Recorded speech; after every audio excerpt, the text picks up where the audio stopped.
All right, so the other day I asked, for some people to message me if they had any questions, and one of the most common things that came up was talking about the head-arm triangle, specifically from side control. So here we go. A couple of things I like to do when I set it up is, look, I kind of stay heavy towards the head anyway, because I like to leave a space. You see what he's doing here with his knee? It's up in the way, and if you're down here near the hips, it's a lot of times it's hard to deal with that.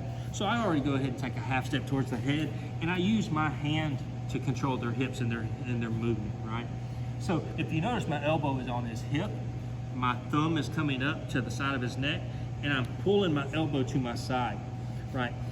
I like this grip to set it up because it does two things. I've already got him looking away from me, so when I start to attack this arm and push, right? Now when I punch, it turns his head away and starts running it in to his shoulder, right? So when I grab here, it's a good solid grip. Now, notice I'm not grabbing in the armpit because you see he's got a lot of movement, right? I grab on the tricep and I pinch that real tight. The only real movement he has now is in his elbow. And at this point, I start driving my head down, just getting real heavy, right? Now, this other hand, I'm gonna force his hip and I'm gonna drive my shoulder. You notice I'm lifting my hip and driving my shoulder into his head and neck. I'm gonna drive my knee into his hip. Head goes to the mat. And now I'm gonna circle. I'm gonna scoop the arm up, okay?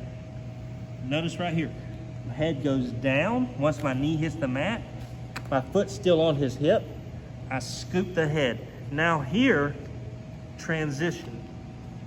Over a windshield wiper, boom, boom. Here, head still down. I get a gable grip.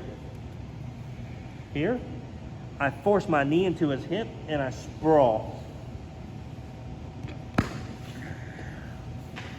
I hope that helps answer some of those questions. If you have any more, feel free to DM me or make a comment. Thank you.